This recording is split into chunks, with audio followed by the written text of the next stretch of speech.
Hey everybody, welcome to episode 42 of Open Play Podcast. I'm here with Mason, Will, and Preston. Say hi, guys. Hi. Hey. Good evening. And this week we're going to just get into it. We're going to skip our hobby talk and just go into the meat of the week that everybody's discussing, which is pretty much the Christmas detachments, obviously. And then something came out called the Dataslate, I guess. We'll see what that's about. What is a data slate these days? I don't even know what that means. Apparently they're coming quarterly now, so that'll be nice. Official. They said it was going to be the Dataslate and points together, so that'll be nice. But let's go into Christmas detachments first. We only want to touch on a couple of them. We weren't too thrilled with some, but we did want to touch base on at least a few, one of which is the Drukhari detachment, Reaper's Wager. It has Harlequins in the detachment. It makes people happy, so I'm pretty sure people will be enjoying this. It's really thematic. When I read this, I was like, this is just, I don't know how good it's going to be because I don't play pointy ears, but it is probably the most thematic detachment I've ever seen. So I'll read the detachment here. The detachment rule. It's Callous Competition. At the start of the battle, Drukhari units from your army are winning the wager. Each time a Drukhari unit from your army destroys an enemy unit, Drukhari units from your army are winning the wager. Each time a Harlequins unit from your army destroys an enemy unit, Harlequin units from your army are winning the wager. While Drukhari units from your army are winning the wager, Harlequin units from your army are losing the wager, and vice versa. Each time a Drukhari or Harlequins model from your army makes an attack, if that model's unit is losing the wager, reroll a hit roll of 1 and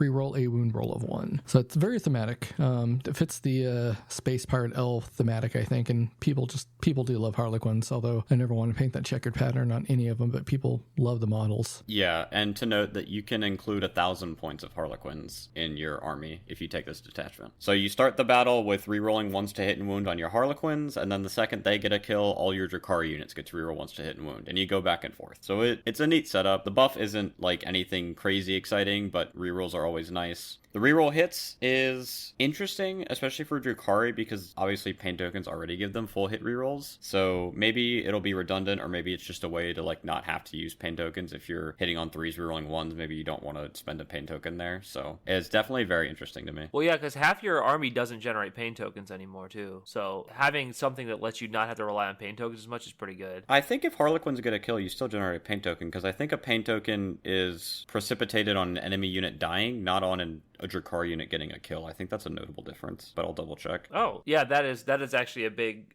deciding factor. Yeah, each time an enemy unit is destroyed, you gain a pain token. Each time an enemy unit fails a battle shock, you get a pain token. So when Harlequins get a kill, you still get a pain token. You just can't use pain tokens on Harlequins. Oh, okay. Well, but you're still not going to have as many points for things like, what is the pain engine that refunds? Is that the Kronos or the Talos? The Kronos. Yeah, you don't have as many points for stuff like that to support it because you're spending it on clowns instead. So anything that helps is going to be appreciated, I'm pretty sure. Yeah, and notably, you do need to bring the Harlequins. You can't sort of take this detachment for the buffs and ignore the theme here, because if you only take Drukhari, they'll never get rerolls. So it kind of forces you into the theme, which is fine. I would rather not have something that's supposed to be thematic and then there's a way to circumvent it. Yeah, I think that this is a really cool mechanic, and I think that it's, whenever we get new mechanics like this for a detachment, it's interesting because it can apply to other factions too. So I'm interested to see how they do this with other factions. But aside from the detachment rule, they've got a whole slew of other really great rules in here. They've got a enhancement to give your dedicated transport Scout 9 if you start inside of it, and Scout anything bigger than 6. 6 is like the base, right? Scout 6 is fine, and then anything bigger than 6 starts getting really good with how the terrain layouts are. So Scout 9 on your Venom or your Raider are really good. That's enough to be on a point, right? Yeah, every map. Because I think 6 gets you just outside of the point. So yeah, like that's really good. If you put it in a Venom and you can just go forward and sticky a point, now you would have to have a character leading Cabalites, which is not very common, but theoretically it's possible. They also have an enhancement to give models Deep Strike, so you can give your Incubi Deep Strike without having to pay a Raider tax, which is quite nice. There's also a little caveat where they can get reroll charges, but you're not really going to use that because you'd rather Rapid Ingress than try to bang a 9 even with a reroll. You can give a unit of Harlequins both Stealth and Infiltrators, which is always nice. Those are pretty good abilities. And then there's a really interesting like bookkeeping sort of one called Conductor of Torment, where in your command phase, if Drukhari are losing the wager, which means Harlequins got the last kill, you can gain 1 pain token and make Drukhari be winning the wager. So your Drukhari will lose rerolls, but you'll gain a pain token. And then vice versa, you can, if Drukhari are winning the wager, you can discard a pain token to make them lose the wager. So you discard a pain token to give reroll 1s to hit and wound to your Drukhari units. It's like fine. It's 20 points is a little steep for me, but you know, it's there. It's nice to have as an option, but yeah, I don't know if I would pay 20 points for it. Also, the Harlequin enhancement. Don't you have to take a Troop Master or anything like that? Is that a thing? Yeah, you would need to take a character for them. I believe the Troop Master or the Shadow Seer are the only ones that can lead Harlequins, but I'd have to double check. I haven't seen a lot of Harlequins this year. Oh, Troop Master's only 55 points though, actually. I didn't realize he was that cheap. So that plus the enhancement is still like less than 130 points or something like that. That's not bad. Unless you take more than 5 models, obviously. The stratagems in here are all pretty good, but this, I think, is the best one of the lot, just starting out, Malicious Frenzy. Both shooting or fight phase, it applies to either Drukhari or Harlequin's unit, and you get to give all weapons in your unit sustained or lethal. So it's a crazy amount of flexibility here, and sustained and lethal on Drukhari units is really money because they get reroll hits. So you lose +1 to wound from Sky Splinter, which is what a lot of the sort of math for Drukhari has been coming from, is getting Lance when getting out of a transport. But now you can give yourself lethal hits, rerolling all hits, so it still provides you a way to punch up into those things where you'd normally be wounding on like 5s and 6s. Yeah, and I was really worried that more of these stratagems would be like, you could only use this if you're losing the wager, or you can only use this if you're winning the wager. But the fact that this is like, it's just, hey, you point at some elves and they get a buff. That's really good, I think. Yeah, for sure. I think their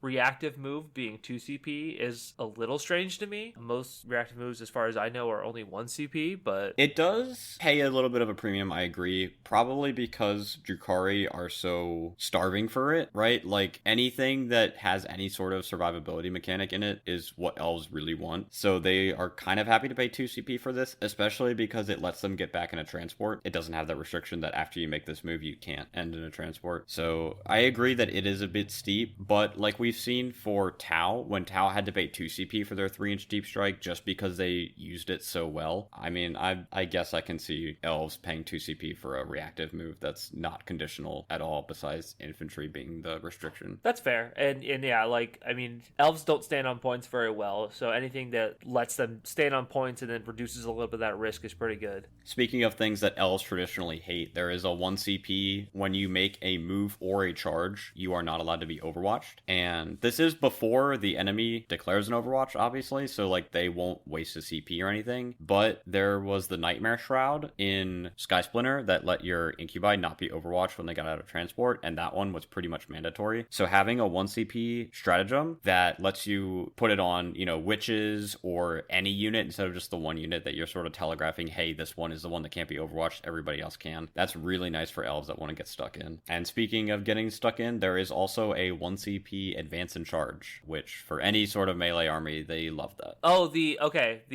for a second I thought that the no Overwatch one had to be used at the start of the movement phase. I was like, oh wait, that's terrible because they're in transports, but it's after they're set up you use it, so they can hop out of a boat and still use it, so that is pretty good then. And then wrapping up the suite, there's a couple of defensive ones here. We've got 1 CP -1 to hit in melee, and then 1 CP 4-up fight on death, and it's a 3-up fight on death if you're currently losing the wager. But I doubt we'll see a lot of this used. The fight on death conditionally, of course, but 1 CP -1 to hit in melee generally doesn't help your elves survive. So I'm pretty sure most of these strats are going to go into pumping up their damage, and then occasionally the reactive move to enhance their survivability. Yeah, I think this is probably on par with the other Drukhari detachments. It's probably better than Real Space Raiders, and it just is different than Sky Splinter. I don't think that you can really compare them 1-to-1. I think they're kind of doing different things, but I think that this has play for sure. It really helps out their shooting units, because currently their shooting units don't have a way to really get anything besides a pain token to buff them. So being able to reroll those 1s to wound, I know Scourge just went up in points, and we'll get to that when we get to the MFM, but being able to reroll 1s to wound on your Dark Lances and your Haywire Blasters are like something that Drukhari would really like to have, so that's always nice too. Well, yeah, that makes Haywire Blasters wound almost 100% of the time, so. And all I was going to say is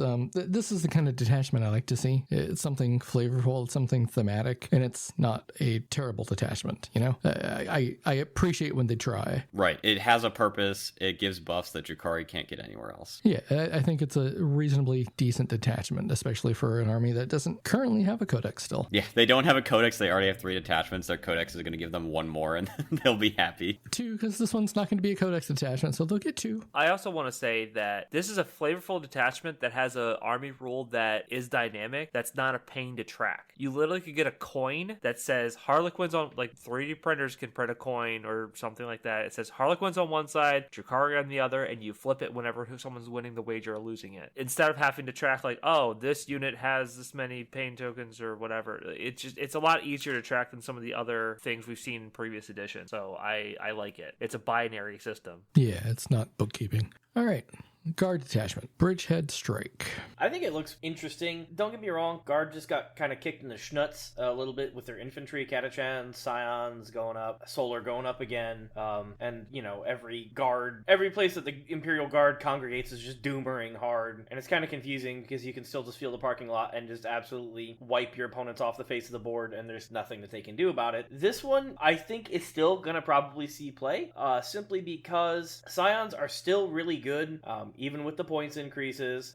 Is it better than the index? I would say probably yes. In some cases, depending on how you want to run it. I'll quickly read the detachment rule. Each time an Astra Militarum infantry model from your army makes a ranged attack roll, reroll a hit roll of 1. Scions innately hit on 3s, so that's pretty good. Each time a Militarum Tempestus model from your army makes a ranged attack in which term it was set up on the battlefield or disembarked from a transport, add 1 to the wound roll. Super good on guard, especially like those Scions with those hot shots. That means that you're, you know, wounding most infantry on 4s, depending on what you're fighting, or worst case, you're wounding a vehicle on a 5, and you're gonna have some AP because it's a hot shot. And then you can also have Militarum Tempestus officers be your warlords, your Scions gain the battle line, and then you add 1 to the OC of all your Scions. So overall, it's pretty good. They have some decent enhancements. They can, you know, you got 1 for the 25 point Bombast class Vox array. You can have an officer issue up to 3 regiment units instead of 1. That's pretty good for 25 points, depending on how many officers you want to run. You get the 30 point drop pod beacon. The bearer's unit can be set up on the battlefield using the deep strike ability in the reinforcement step of your first, second, or third movement phase, regardless of any mission rules. That's situationally really good. I mean, turn 1,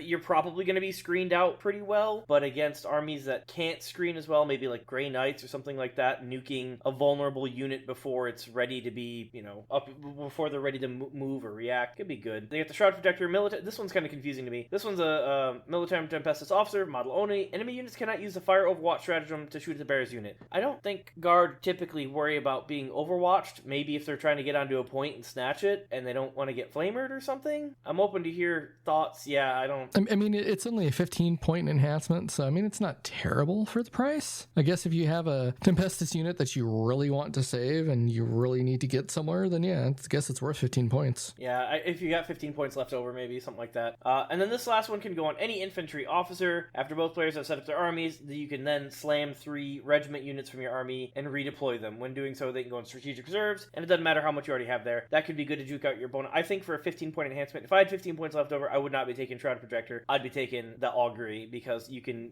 kind of juke people out with deployment. I am of the opposite opinion. I'm going to be honest. A lot of your regiment units, I feel like you're not deploying them. Like, if you deploy them aggressively, you're not worrying your opponent, right? Like, I don't care if I see Scions on the line or whatever, right? You can use it to exceed the deep strike limit, I guess, but I think that's not generally the best way to play 40k, is to have more than 1,000 points in deep strike. So I wouldn't ever see myself using it to exceed the deep strike limit, and I wouldn't ever see myself using it to be super aggressive with my infantry models. So I would just rather have a unit that couldn't be overwatched, I guess. And I'd probably forget it, but I've never been impressed with like the basic redeploys nowadays. I mean, and you're probably gonna still take Lord Solar, right? Like, he didn't, like, I know he went up in price, spoilers, but do you really need 6 redeploys? I think this might be the one detachment that you could get away with skipping Lord Solar for, specifically because of the Bombast class Vox caster super megaphone array, right? It gives you 3 orders on 1 officer, which is basically Solar right there. So, and you're going to be ordering other infantry regiment for the most part anyways. You might be running some Bulgrin in this detachment, but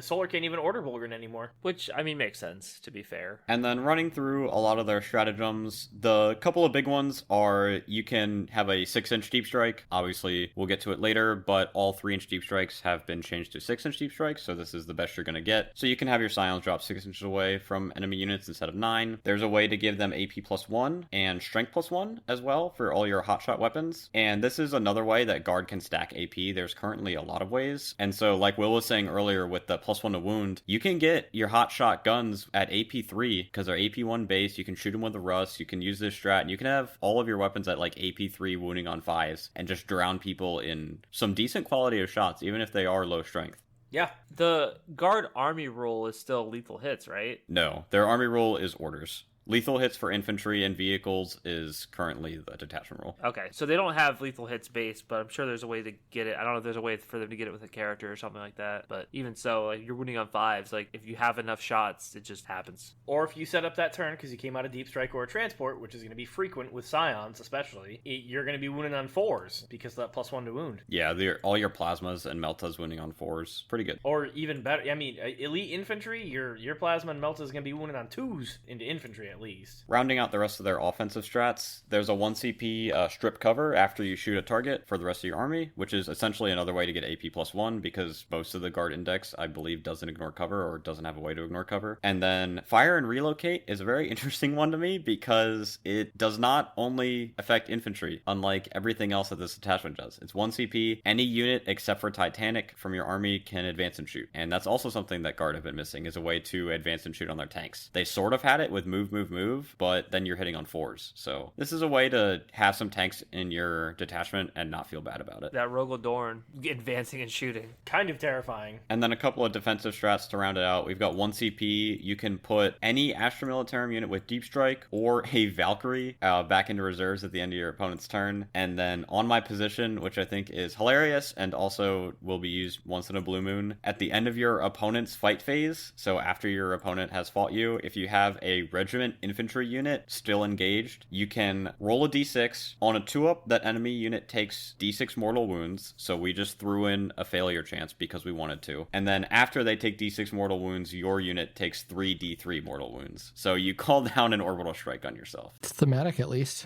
But also, with all this, I would keep in mind that Guard are getting Codex, next month? So we'll see what they actually get. Yeah. I think it's fine. The recent points increases do hurt it because a lot of the recent points increases were targeted at what this detachment would have liked. Scions, Chimeras, infantry, and transports. And with the current shift towards the tanks being the good ones, losing lethal hits on your tanks is not really the thing you might want to be doing right now. I'm not going to say one's better than the other, but it's in the zone of it's thematic and it's playable, right? Like, it does things that Astra Militarum can't do in their combined arms detachment, and it does things that are actually strong in 40k. It doesn't do things that nobody really cares about. So I think GW did pretty good with this one. Yeah, I agree. It looks fun. It looks like it would be fun to play. I mean, that's all I'm asking for in any detachment, so I'm good with it. Here you go, Mason. Let's talk some CSM. Okay, so the creations of Bile Detachment in typical Chaos faction has you do a little bit of randomness. You can either pick one, or you can roll 2 dice and get 2 random detachments. And if you take Fabulous Bill as your warlord, you get to re-roll any amount of those dice. So you can give yourself +1 attacks in melee, 2 inches to your movement. You can +1 weapon skill, +1 ballistic skill, +1 toughness, and +1 strength. So it's in melee weapon. I think that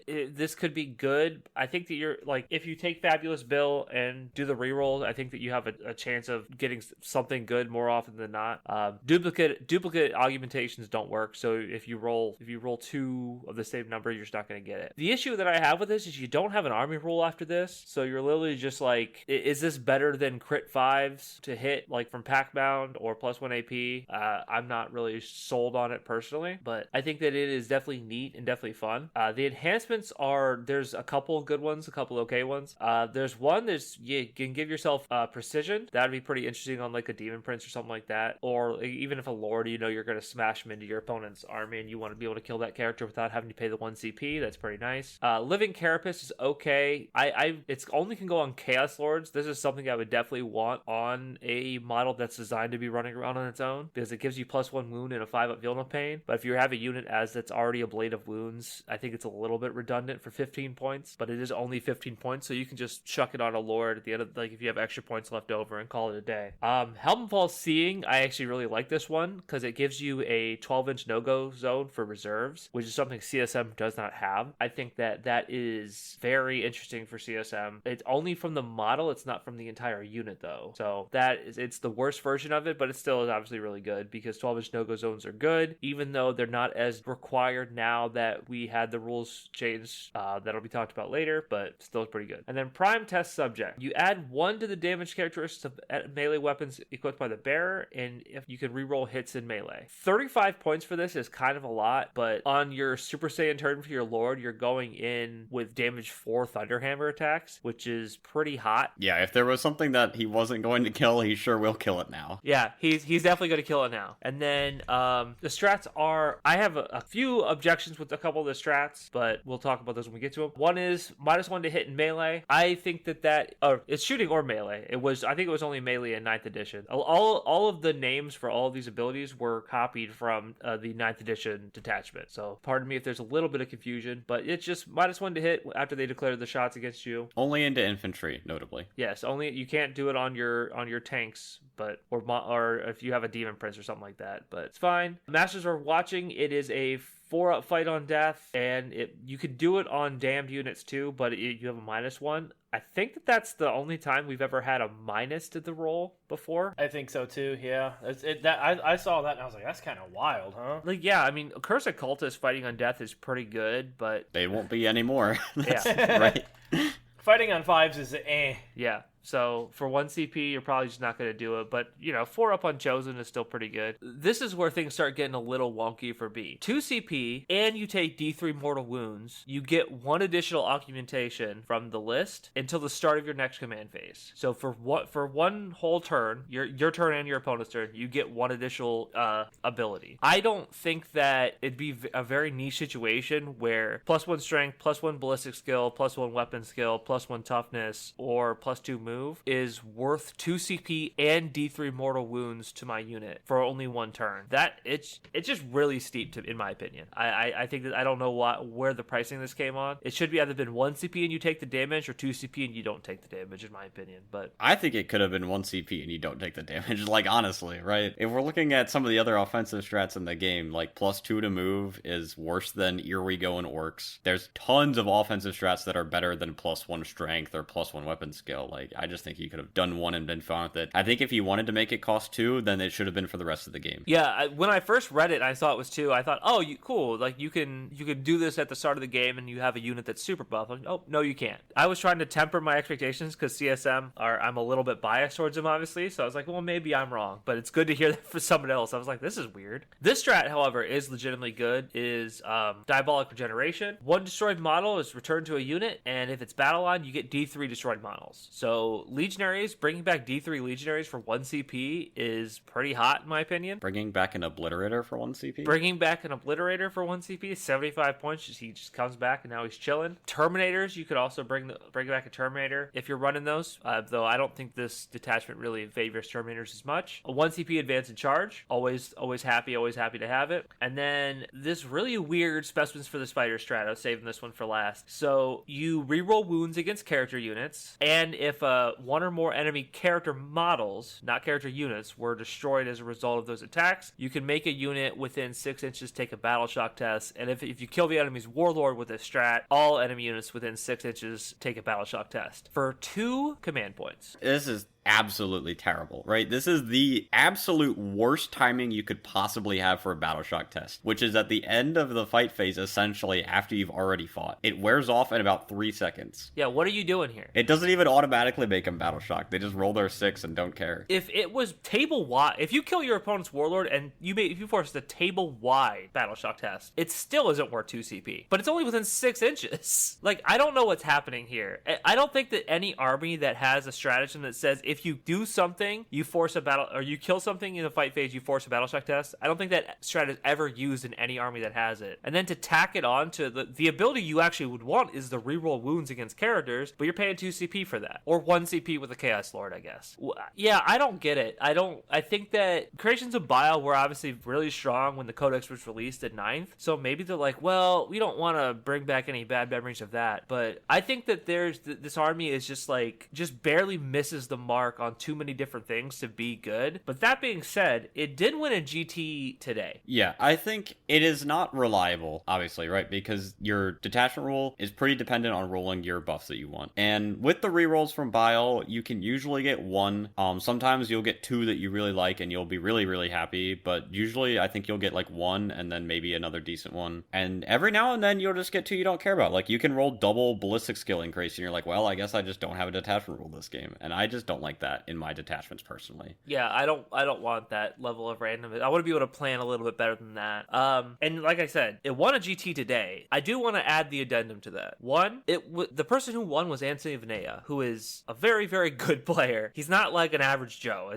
I don't think that it's indicative of the strength of detachment. I think it's more indicative of him being a very strong player. And 2, it was a charity event. Not people typically aren't sweating it out at charity events. Typically, they're playing a little more fun lists. You sure about that? I mean, our event this weekend is a little, I don't know about it. We had 2 good lists at that event. Yeah, we had 2 good lists, and everyone else was bringing Stompas and an Atreus, and just stuff like that. People bring what they want to fun. Some people want to bring a sweaty list that's fun. I looking at his list, I think that a lot of it is, just to kind of talk about it, he has a unit of cultists, he has Fabulous Bill as his warlord, of course, because I think he's auto-included in this, to be honest with you. He has to be. Yeah, I think that that's too strong. And he has Cypher, and he has a singular Chaos Lord with the prime test subject rule. So, yeah, like we said, so that Chaos Lord can just kill God whenever it feels like it. He's got a unit 5 cultists to stand on his backfield, 2 legionaries, 3 rhinos to put him in, along with some chosen. He's got a 5-man and a 10-man. He's got a unit of the Nemesis Claw, 2 units of Possessed, and 2 War Dog Huntsmen, which is the real so actually Possessed are weird too. Oh, they're 2 10-man units Possessed, actually. Wow. Can Possessed go on rhinos? I think they count as 2 models. Okay. Because I was going to say, if they could go on rhinos, we've got 7 units that want to go in these 3 rhinos. That's the other thing that I want to say. Anytime you want to use the command phase buffs, you can't use it on stuff in a rhino. So that's kind of rough for this detachment. The buffs, specifically, if you want to do the 1-2, give yourself an extra mutation. If you have a go turn and you're like, okay, I really need +1 attack, or I really need +2 to move, and you're in a rhino, you're out of luck. That's another problem I have with this detachment. Yeah, command phase buffs are always hard like that, and most of your buffs are command phase. Is the advance and charge one, is that in? That is not command phase. It's movement phase, or start of the charge phase, 1 and 2. All right, so we got that going for us at least. We're there. Yeah. I think, he did 20-0 it was WTC scoring, so he 20-0'd everybody he played against. So that is worth noting. But once again, he's a phenomenal player. I posted the 2nd place and the 3rd place list in the chat too, because it looks like, it's more of a fun Tau list. I'm just going to take a bunch of suits and stuff like that. What is that? 5 commanders, 4 broadsides, 5 crisis suits with 5 commanders, a ghost keel, couple of garbage units, the mandatory stealth suits. Yeah, there's just 5 units of crisis suits coming out of deep strike and killing you, which is not reliable. I will be the first to say that. So if it's not the sweatiest event, I'm going to take these results with a grain of salt. I could be wrong. I was wrong at least once before, but I think that this detachment just has not too non-reliable stuff to really think that it is a baller detachment. I would definitely play it in something like Crusade or something that I'm just having a good time with, but I think that I'm probably going to take Packbound or Renegade Raiders to a GT if I was playing CO7 these days. Tank Busters. Will's ready to move on to Orks. I was like, Tank Busters. No comment on these spiky Marines. Let's talk about these Orks. I'll be real. I've been trying to contain my excitement, and I've been kind of rehearsing what I'm going to say in my head. All right, man. Go ahead. So Tank Busters and Breaka Boys both got mad. Breaka Boys came out. Tank Busters got a fat glow up. So Tank Busters, they now come in squads of 6. They get the same typical rule. Tank Buster, right? Each time they target a vehicle or monster, add 1 of the hit and wound, which is very good. The bomb squigs, because of the way it's worded, we'll have to confirm this because there's still some kind of internal discussion. You can throw both bomb squigs because of the way it's worded. It's worded different from squig hogs, and it's worded different from what the hell's the other unit I can throw them? Whatever. whatever, who cares? So you can kind of throw both of them, potentially, after you move for 2d3 mortal wounds after a normal root move. And then is your war gear option. You got a pulse a rocket, which you can, you basically trade off an extra rocket launcher for an extra pip of AP and an extra strength, taking you to strength 10 rocket launchers at AP 3. That's a big deal. That's a real big deal. And then they can be led by a big mech with a SAG. So you're re-rolling ones to hit too, and your SAG is also getting all of these benefits. Your shock attack gun. I think tank busters are back on the menu, boys. They are legitimate, and you can also take a smash hammer. You're never ever going to take a smash hammer. The knob is armed with 2 rocket pistols.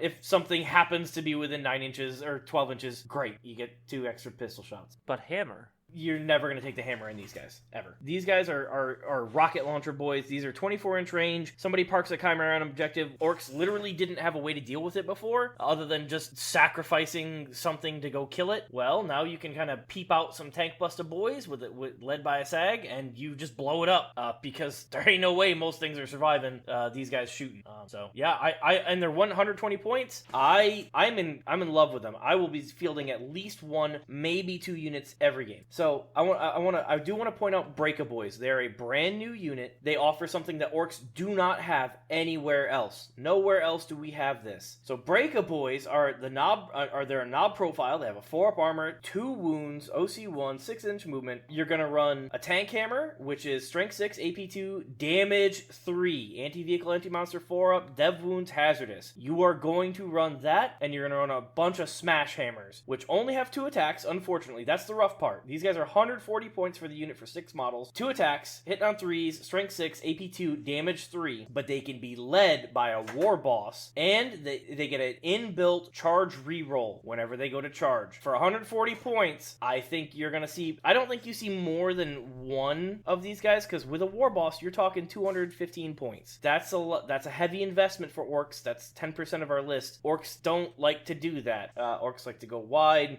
but I genuinely, these guys interest me, and I will probably at least field 1, maybe 2 to try them out, simply because, you go up against Custodes, well, your 3 wounds ain't looking so hot. These guys hunt Terminators well, they hunt Deathwing Knights well, all things Orcs really struggle with, and these guys, they do it. I love Breakaboys. I'm very excited. How do you figure they hunt Deathwing Knights well? Damage 3 goes to damage 2, so you only get 2 wounds through to kill 1, versus knobs, I gotta push through friggin' 4 wounds to kill a single Deathwing Knight, and then I'm gonna kill 2 Deathwing Knights, and you're gonna kill me back completely. Whereas Breakaboys, far less. I guess just thinking about the volume of attacks, but that's 1 unit, so the volume of attacks you're getting, I think that knobs probably are still better at, would kill more Deathwing Knights than these guys would. How much is 10 knobs? Is it 150? 10 knobs is 210, 215 for 10 knobs. They have 4 attacks each? They have 3 attacks apiece. That's a little different than, I thought they had 4. I think Breakaboys had the same Mega Knob problems, right? Where their weapons are actually pretty decent, but they're only 2 attacks a pop. Mega Knobs really felt it because their job was to survive. So you're swinging multiple times with 2 attacks, and it felt kind of awful. I think you'll feel it less with Breakaboys because you're going to wah, you're going to get your +1 attack,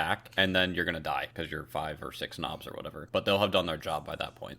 Exactly. And legitimately, I think that these guys are really good in Bully Boys too, because you still get the War Boss double, which that's what you're after, right? In Bully Boys, you're getting +1 in strength, +1 attack, so you got strength 7, smash hammers that are all still anti-vehicle, anti-monster 4-up, and 3 attacks per model. I think these guys just, in any detachment that they go in, they're really good. And they're hit on 2s with a War Boss instead of 3s like Mega Knobs are. Yes, these guys most definitely have a very welcome place within the Orc Codex. 100%. They look a little heavily armored for only having a 4-up save, considering knobs had the same save, and I don't think they're as heavily armored, but whatever. They're cool models, so who cares? Exactly. They're cool models. That's what I'm after. And then, oh my god, I'm so excited for this. The Tactical Brigade was the Grotmas Detachment released for Orcs on Saturday.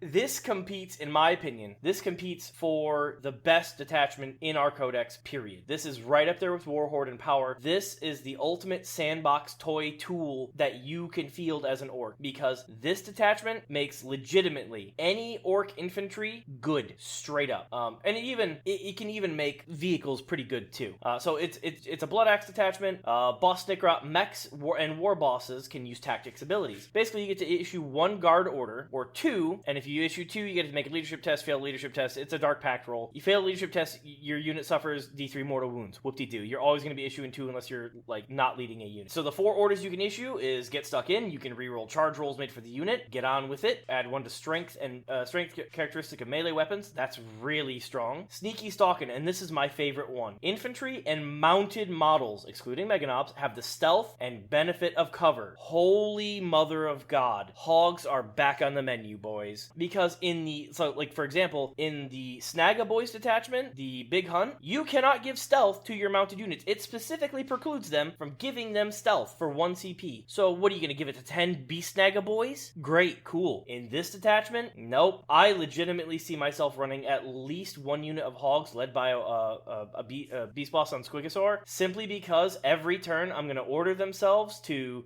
either reroll charges and give Sneaky Stalkins every single turn. And then I'm either going to give myself reroll charges on the Wa turn, that way I can advance and get that reliable charge with the +1 from the beast boss, or I'm going to give myself +1 strength, because then if you get an easy charge, strength 7 stickers with lance, oh my god, there's just so much good about this. And then the final one is shooter drills. Each time an infantry or mounted model makes a range attack, add 1 to the hit roll. That legitimately puts Ludas, Flash Gits, tank buses, it puts them all back on the table. The ability to pop out of a transport, order yourself, and because you can do that, it's just like guard orders, it's so good. And then also your Stormboys get the battle line keyword, which is kind of cool. Not really necessary. The enhancements are a mixed bag, but mostly good. Squad leader, you can attach a war boss to a commandos unit, and he gains infiltrator and stealth. I still think commandos are probably not worth it for the most part. Like, maybe a unit, I could maybe see 2 if you want to stick one with stick rot, or you want to put some hurt on something early game with a war boss. It's just a big investment. You're talking 180 points if you want to turn 1 pray to Gorkenmork that you're going to get a charge off with some commandos, and maybe put a hurt on something and kind of gum up the enemy's lines. So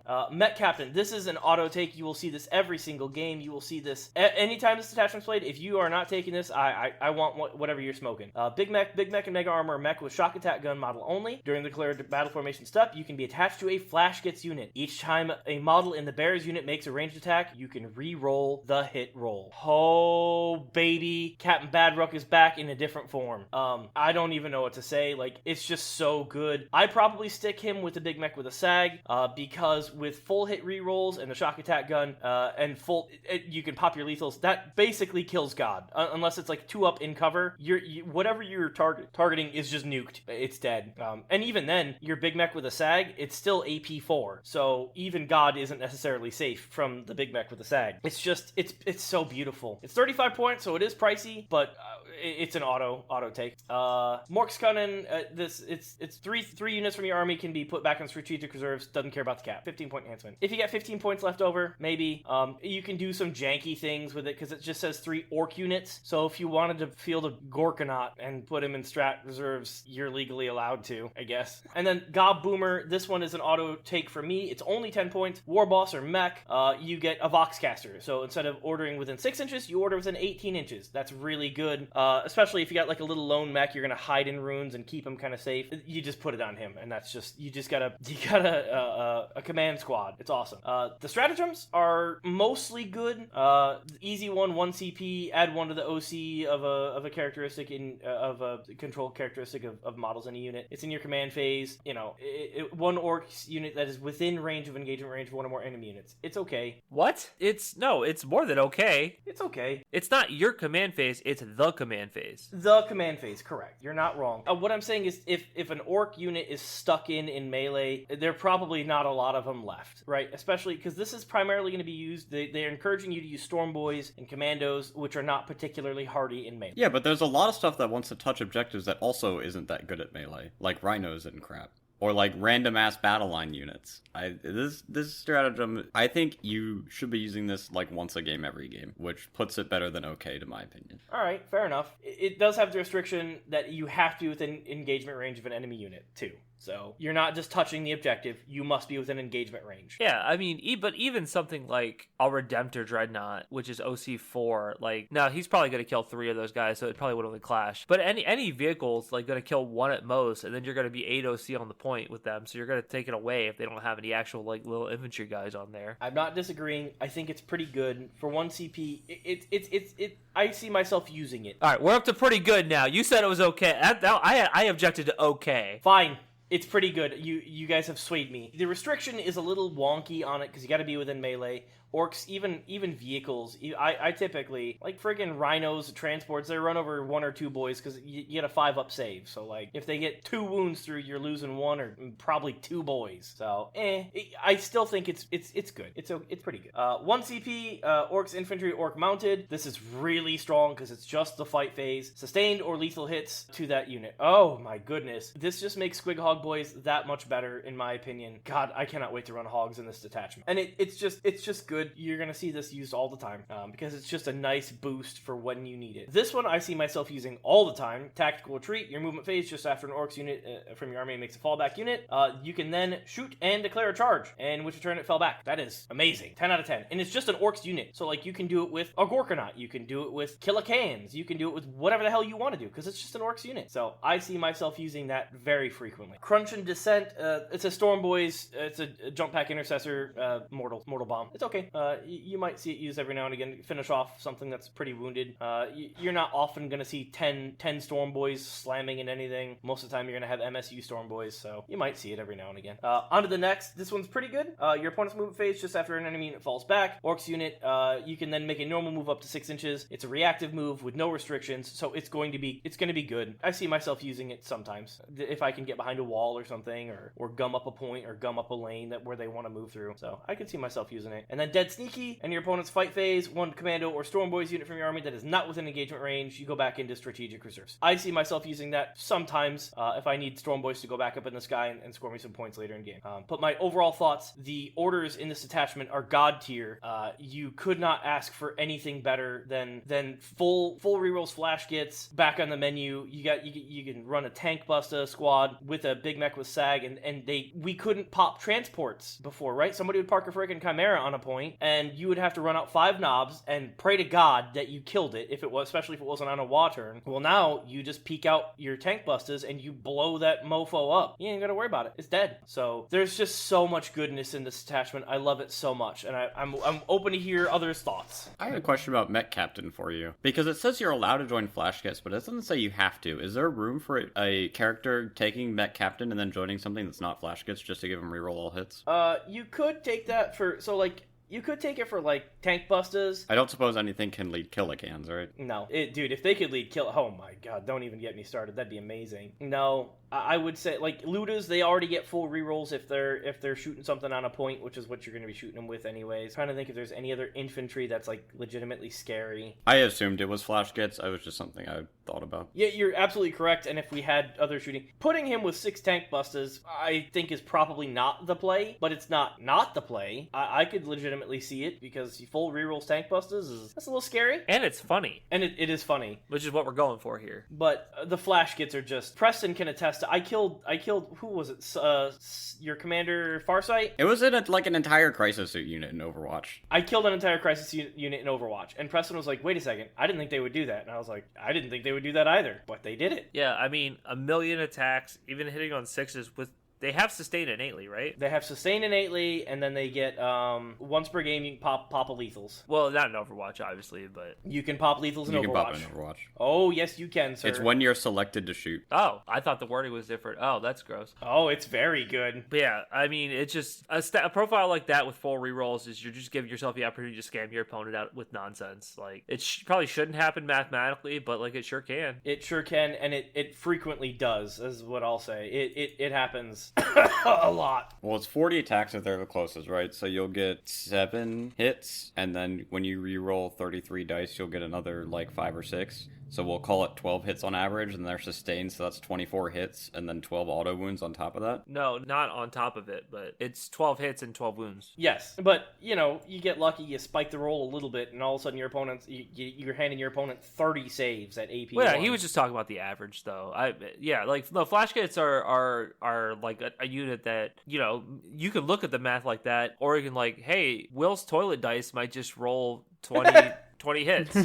I have definitely seen Will's dice roll a nonsense level of 6s and 5s, and I'm like, what just happened? Like, okay. Whenever I find it, I'll post the picture of Mason. One of Mason and I's, we had a buy game at one of our tournaments, and Mason needed 2s to squish 5 knobs, and he rolled 5 1s, and it was the most beautiful thing I'd ever seen in my whole life. Yes, Will not only has insane luck against me, but I also have terrible luck against him. I'm like, I gotta kill like 2 of these guys. I killed 0 of them because I needed 2s to wound, and I rolled 1s. This is the best thing ever. I was pretty sad about it, but now now looking back, it's funny. Do we want to speed run the rest of the detachments, or do we just want to go into the MFM? Yeah, I don't think there's anything to talk about the rest of them really. Like, they're all kind of nothing burgers. The important changes are any rule in the game that lets you set up 3 inches away is now changed to set up 6 inches away or larger, which I'm sure everybody knows the armies that rely on it by now. There's actually a pretty extensive list of it at this point with a lot of the codexes out. But there was a real disparity of the haves and have-nots of people who had or didn't have 3-inch deep strike, coupled with the armies that had or didn't have a way to deny 3-inch deep strike. And it was really tilting the meta, so I'm pretty okay with GW making this change. There's still a couple of edges they need to smooth out, looking at you, Tau, 2 CP, land more than 6 inches away and get no buffs. But, it's a generally good change, I feel. And then the other big change is stratagems that worsen AP, aka Armor of Contempt. It only lasts for 1 attack activation. It does not last for the entire phase. That makes me so happy. Yeah, somebody attacks you, you get worse AP, and then the next time somebody attacks you, they're back to normal AP again. It smooths out the curve between armies that had big hammer units and armies that relied on damage by committee, where the armies that had big expensive units, they're not going to feel this change, right? Because they were only attacking with 1 or 2 units anyway, so the fact that it only lasts for that 1 or 2 activations, it's not going to change anything. But the armies that just by army composition could not bring giant hammer units, or it was really inefficient to do so, and they relied on a lot of high volume, low AP, middle strength, low damage attacks, Orks. They just got, Orks, Admech, Tau, like, they got obliterated by Armor of Contempt. So, it's not a change I was expecting. I don't think anybody was really expecting it. I think we all just kind of griped about AOC and went on with our days, but it's one that I'm definitely happy to at least try out for the next 6 months or whatever. Yeah, I definitely don't think that Armor of Contempt is a bad stratagem now, right? Like, it's just not like, it's not as, I pressed the button and now I'm good as much. Yeah, I had to approach every list with, okay, if my opponent has a Space Marine 2-up armor in cover, how do I deal with it? Like, this was a fundamental issue that everybody had to approach their list building with. And it still is to an extent, but it's not as game warping if you couldn't kill stuff with a 2-up armor save that had an Armor of Contempt strat. I no longer have to use my anti-tank attacks on my 8-bound against Terminator units, because if they pop Armor of Contempt, I just give them a 3-up save, and it's like I just bounce off them. So I like that change. So if we want to talk about army changing roles, let's talk about the Sisters change. How does that make you feel, Preston? Well, I never played the Codex, or I didn't play the Codex very much because I didn't enjoy it. It was very strong, I just didn't enjoy it. But GW had said they were going to look at Miracle Dice generation, and they changed a lot of it. And Sisters did not get anything back in return for this. These were just straight at nerfs, like across the board. So Sisters used to generate a Miracle Dice at the start of either player's turn, so you would get 10 over the course of a game, and then they would also get one every time one of their units died. Finally, there was another way to generate Miracle Dice, or not the only final way, but a big one was the Triumph of St. Catherine would generate an additional Miracle Dice in your command phase, and it was always a 6, so you would get 5 6s in addition to everything else over the course of a game. Now, you get one at the start of each battle round, so that natural generation is halved, and you only get Miracle Dice at the end of a phase if 1 or more units died. So if I am in, my opponent's shooting phase, and they shoot 3 units to death, at the end of the shooting phase, I get 1 Miracle Dice. So it cuts down on the generation big time, and it also cuts down on the utility, because you can't have your garbage unit die and then get the dice immediately and use it later in the phase. You do have to wait until the next phase, essentially, to use it. Finally, the Triumph no longer generates an additional Miracle Dice. Instead, it makes the dice that you would normally generate a 6 automatically. This is I struggle on whether it's fair or not. I think the changes in aggregate are going to be frustrating for Sisters players, especially if you wanted to play Army of Faith, because the entire detachment rule is using 2 miracle dice on a unit instead of 1, and you're just going to run out like immediately. You're going to use your 2 miracle dice and get to turn 2 and be like, okay, well, my detachment rule doesn't work anymore because I only get 1 miracle dice and I can use 2, and I just don't have 2 to use. And then on top of these changes to the miracle dice, there were some targeted changes at Bringers of Flame, which was far and away the best detachment. Instead of giving you +1 strength within 12 inches, you get +1 strength within 6 inches, which is miles worse, like ludicrous. It's not even the same ballpark of a rule. 2 of the stratagems, the one to get out of a transport and shoot back if something shot your transport, got changed to 2 CP. I think this was the worst stratagem in the book. I have no idea why they changed it. And then Blazing Ire, Cleansing Flames, which is the torrent weapons gain devastating wounds, or it might have been all weapons, but you always use it on the flamers. That's also 2 CP, so no longer can you take 10 Flamer Seraphim with a jump pack cannoness and pump out some mortals. It's just a lot more expensive. And Rites of Flame, this is another very random one. It used to be if you got out of a transport and targeted something on an objective, you got +1 to wound. They now have an additional caveat that you have to be within 6 inches as well, so you have 3 qualifiers in order to get +1 to wound. It's a whole host of nerfs. Sisters are definitely going to feel it. I don't think this was well done by GW, and I'm not just saying that because I have the army. I say that because they were looking to change what felt like oppressive play patterns, in my opinion, right? A lot of people didn't like getting 20 to 30 miracle dice hosed at them over the course of a game, and they felt like they didn't have a lot of agency. So that's fine. If you want to tone down the army rule to make it a little more interactive and a little less skewy, they can do that. But Sisters, after their points nerfs, they were not in a position where they needed just nerfs. They were sitting at an average win rate, maybe slightly above average. They didn't have a ton of tournament wins. They had a few, but they didn't have, the top 3 or whatever. And instead, they just got hit with like 8 nerfs all at the same time. They got points nerfs, they got army rule nerfs, they got stratagem nerfs, they got detachment nerfs, and they didn't get anything in return for it. They didn't even get a slight points decrease on a garbage unit. They got the ability for Penitent Host to choose the vow instead of being forced to choose the vow, which is like what it just should have been immediately. But they didn't get any changes to the Penitent Host units, so the detachment is still terrible. Sisters are going to be on the struggle bus. They can manage. There are lists that do not terribly rely on miracle dice, and obviously they still have some decent stuff, but it's just not going to be fun. You have less stuff because they nerfed the Castigator again, and the Castigator is your only ranged, real ranged unit. They nerfed your miracle dice output, so your army's a lot less consistent. You're going to have to roll more dice, which means you're subject to more variance. And I just think they took away a lot of what Sisters players were using, and they didn't give us anything else to use in return. It's just not going to be fun. So the changes that are here with the Triumph change, is it still worth 250? Are you still taking it every game, or are you dropping it for 250 points to something else? I wasn't taking it at 250 before. I'm definitely not taking it now. Yeah, I cannot believe it didn't drop in price, to be perfectly honest. Unnerfed, it was absolutely worth 250 I think so, but maybe at least 230. But I think that it's definitely dropped quite a bit in points now, and it's still not worth an eighth of your army. Overall, they got hit pretty hard for a 50% win weight army as they stand currently. So we'll see where they go from here. They definitely got nuked. Of course, we haven't seen their Christmas detachment. Who knows? Maybe that just makes everything magically better. Yeah, right.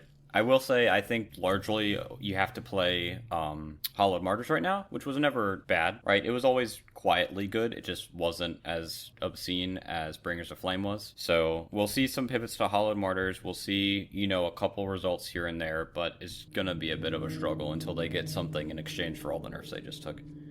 We can go to the flip side, though. Adeptus Custodes got a whole host of buffs, and these are some pretty exciting buffs. So, first off, the bikes all got +1 toughness, and I believe the Shield Captain on Dawn Eagle jet bike got +2 wounds, and the regular Praetors on their jet bikes got +1 wound as well, so they're a lot more tougher, as they should have been.